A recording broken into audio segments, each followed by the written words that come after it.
Good morning, students. We are discussing about educational development of Indian society. We know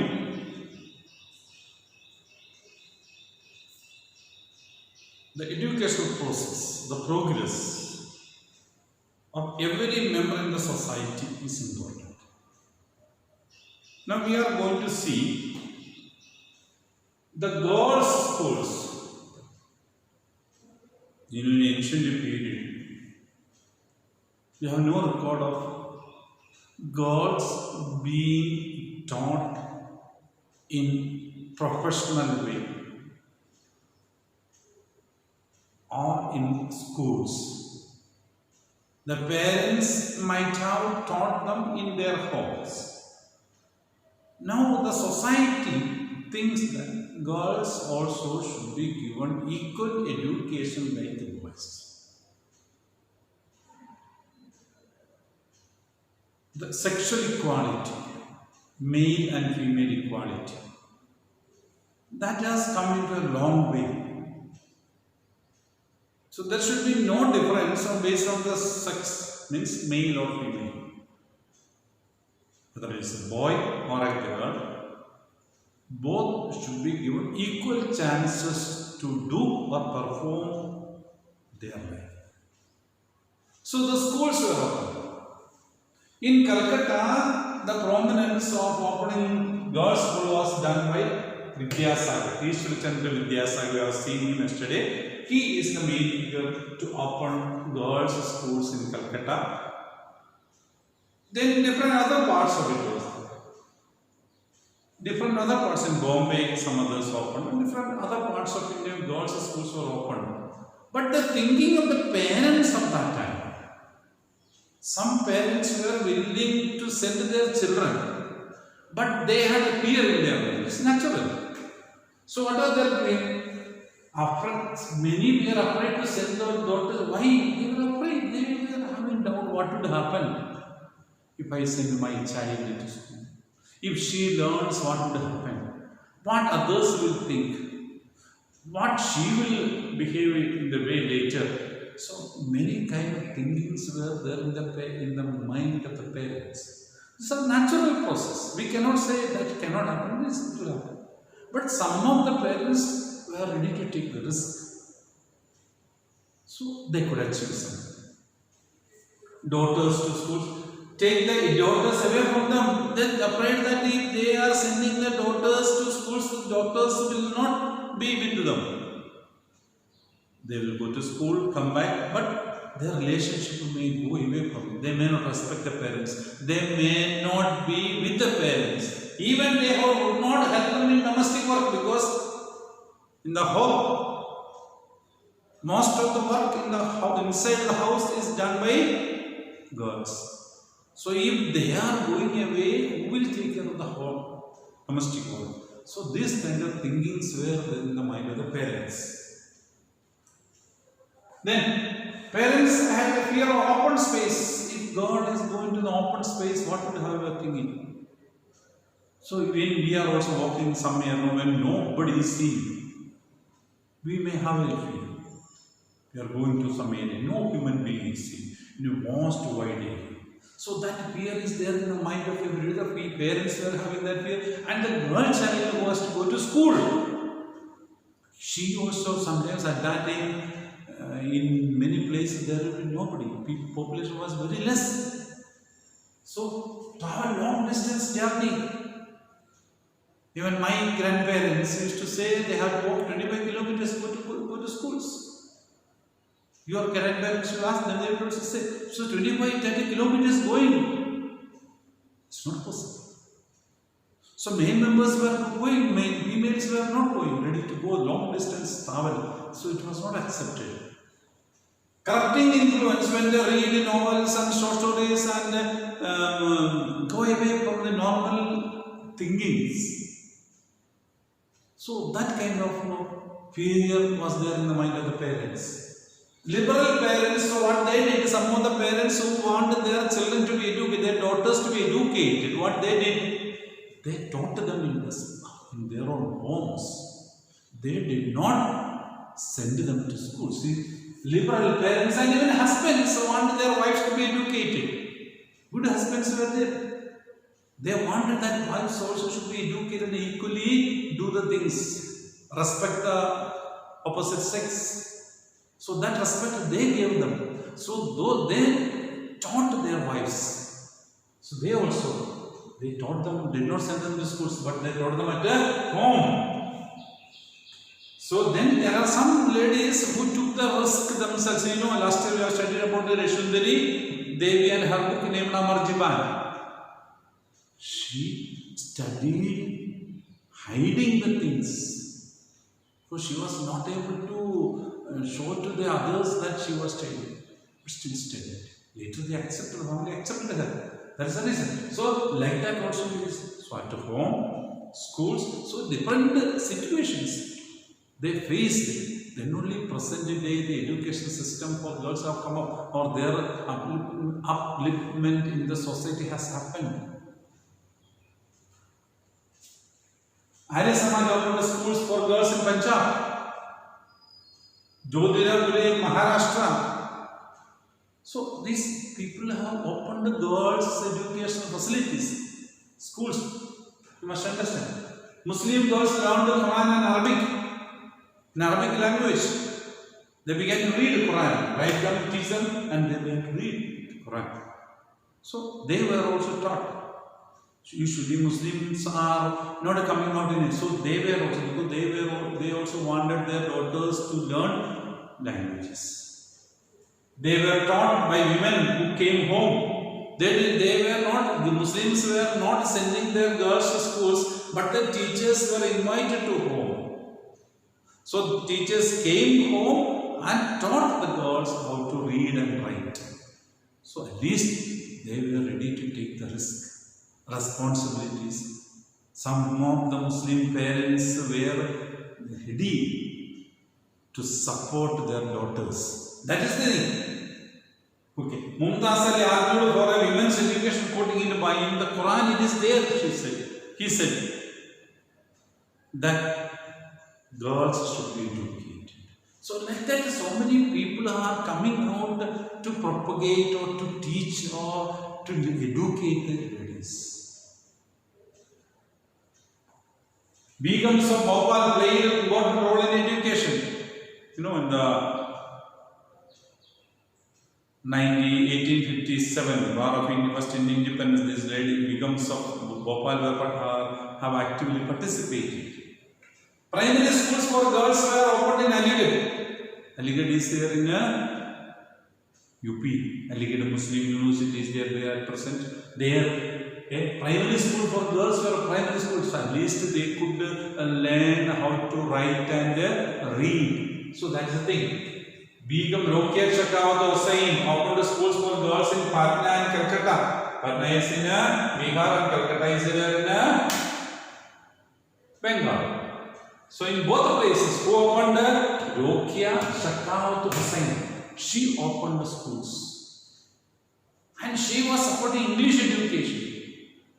And we see why her statement, she stated that, her statement is that every faith accorded inferior place to women. The religious leaders were not ready to treat girls equal with the boys. The religious leaders, especially religious leadership, stated that religious leaders of every faith, whether it is Islamic, Christianity, Hinduism, Buddhism, Jainism, she is telling them, every faith, they are not ready to treat the girls as equal as boys. Never believe. In Christianity also, a priest, the pujari activity can be done only by the male members. Because they say, Christ was a male. Ladies' responsibility. So like that, every religion, they are not ready to treat boys and girls equally. So that is the comment made by Shukra. So keep the ladies under control. That was the thing. Now, universities are meant for higher education.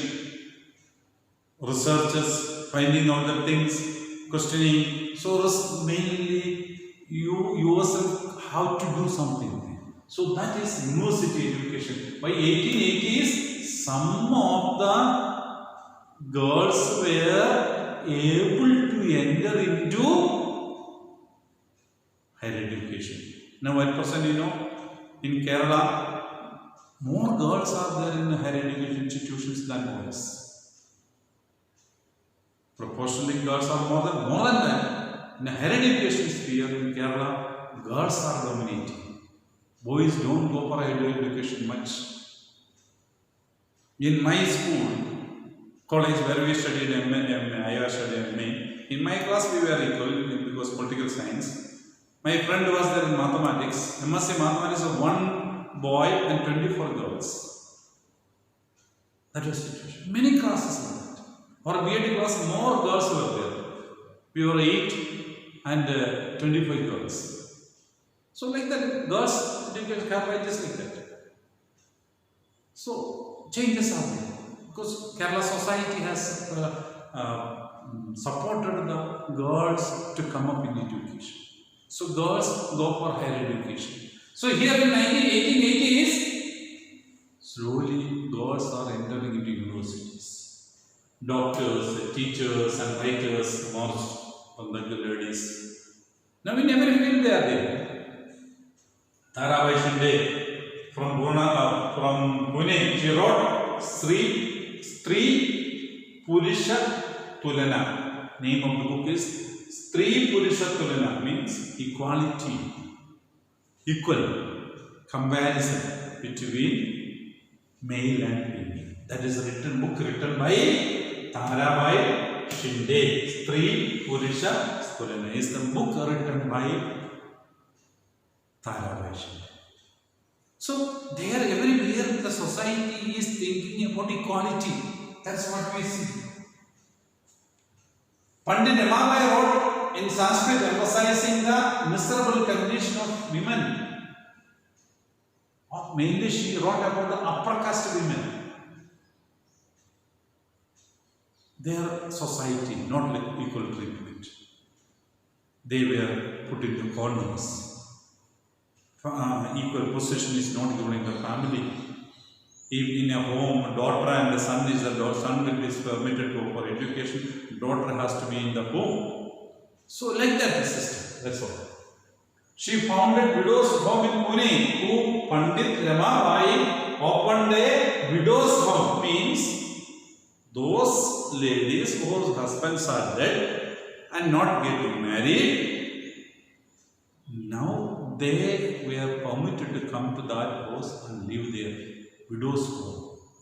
So old age home, nowadays old age homes are like that, the homes were there for widows. That was started by Pandit Ramabai because they may not be respected in their home if they are not having children. Then they will be facing a lot of problems. So those widows could come and live in that house. That was started by Pandit Rama. So in the support given, each other support. Ladies are giving support to ladies. So that is what we see in the society. It is a responsibility of one who can stand on the leg, support the person who is downside to come up. So these ladies have given support to other ladies. That is the importance of our strength. Help others. If you can do something, do it. Don't wait for others to do it. Whatever you can do it. Don't think where other one is doing or not. Did the other one do or not? Whatever you can perform it. That is the importance in the life. Orthodox Hindus and Muslims oppose these changes. Orthodox means those who strictly follow the traditions and customs of old one. Those who are not ready to change. They told this changes, education should not be given to girls, they should not be given facilities, they should stay inside. They were like that. They did not support this kind of educational facilities. They strictly oppose any kind of changes. That is there in the nature. So they will also understand later. Now they may oppose any changes. It is there. Then in 1920, women became part of the many social and political movements.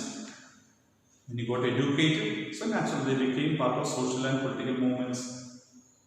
Formed pressure groups and demanded female suffrage. Suffrage means right to vote. So there were different organizations in the world. You will study next year more demand for voting rights. So they ask for a voting right. Pressure groups. Pressure groups means come together. Many of them come together and make an organization and demand that. That's a pressure group. Put a pressure on somebody. If you go alone, you may not be able to put pressure on somebody. So you make a group of people together and go and pressurize. That's that kind of group meant for something to achieve something. So they made an organization to ask for a suffrage, voting right. In 20th century, our national leaders during our especially Jawaharlal Nehru, Subhash Chandra Bose, these leaders were giving equal right to the females. So they supported the work by our ladies in this to get equal rights. Okay. So we gave, see, India has given equal right to vote in 1950 when the constitution came into existence. We did not look at whether it's a male or a female. Equal right to vote, universal adult suffrage was given to every Indian. At that time, the minimum voting right was 21. Now it has been brought down to 18. When Rajiv Gandhi was the Prime Minister in 1985, the voting age was reduced to 18 years. Now presently 18 years.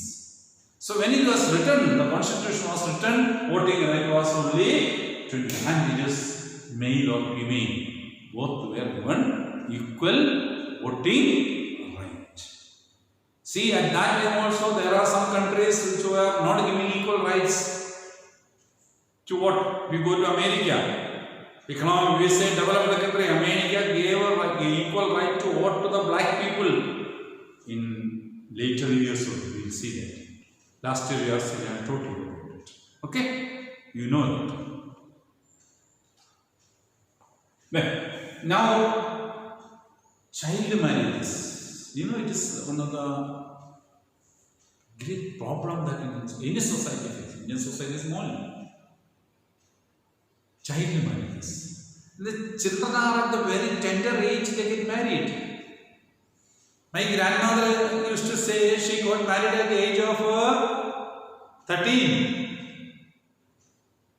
So at the age of 13 means what? You will be studying in 6th class.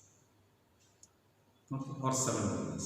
So at that age you are getting married and you have to go to some other house where you are not at all familiar. And live there. Then look after the children, take care of the family. So you are burdened with so much responsibilities before you are not able to do something. You are not able to understand what is going on. The responsibilities are thrust upon you. So that is what it happens. The marriageable age was, so in India they made an act. In 1929, Child Marriage Restraint Act was passed because child marriage was prevalent in India. So much was there. So they made an act in 1929. In that act, marriageable age was 16 years and 18 years. But it was going on as they could. Nobody made a strong effort to stop child marriages. That was the situation. And presently, the marriageable age is 18 and 21 respectively. Why? What is the reason for it?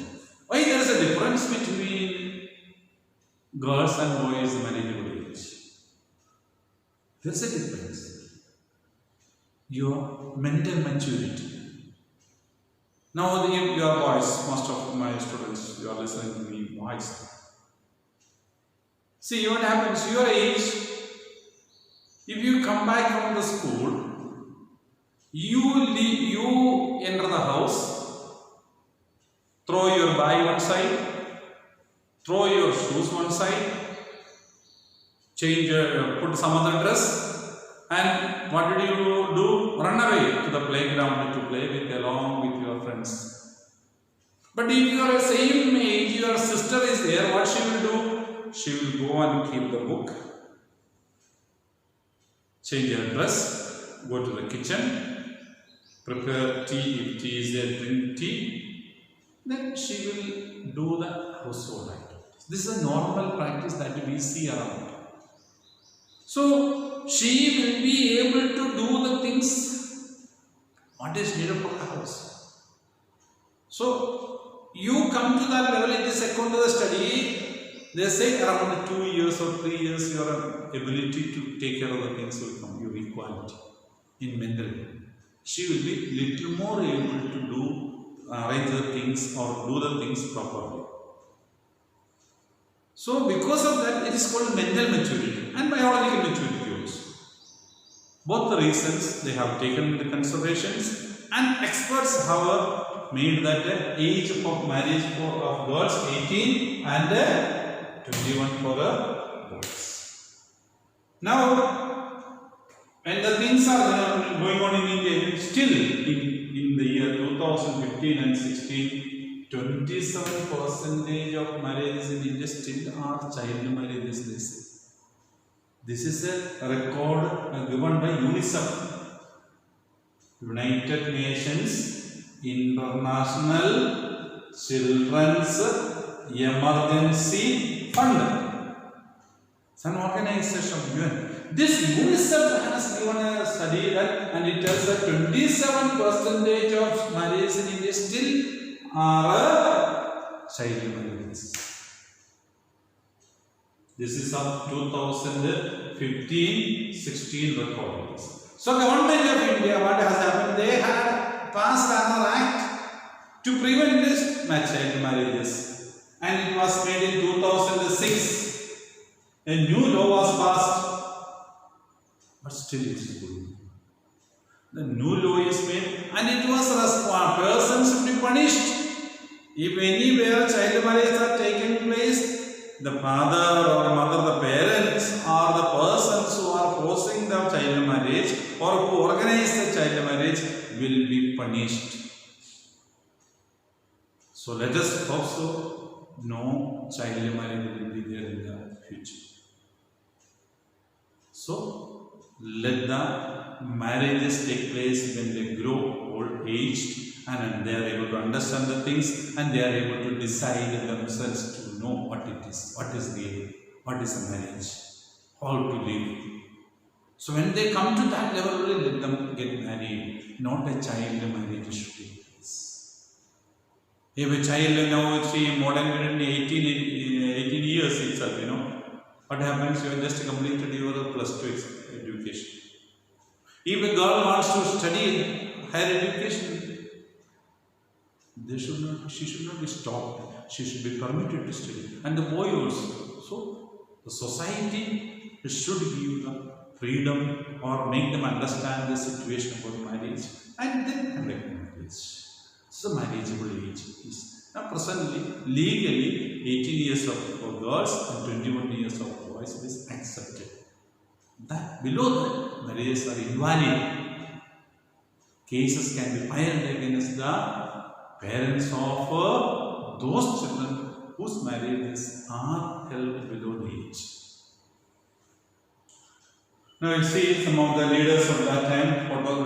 This is Jyotiba Phule, Lokesh Shekhawat Hussein's photo, Tarabai, Pandit Ramabai. Child marriages you can see. So, see, he may be around 14 or 15 years old. This may be also 12 or 13 years old. This also 12 or 13 years old. See. they are made to marry. They don't understand what it is going on. The situation. There are demands to stop the child marriages. Girls, not brides. Let us enjoy. Permit us to get education. That is their demand. So stop child marriages. Stop child marriage. No child marriage should take place. When they grow up, after 18 years only, marriages should take place. Otherwise, it is the wrong thing from the part of the parents as well as the part of the society. So that we should learn. We should make others to know about it. Thank you very much.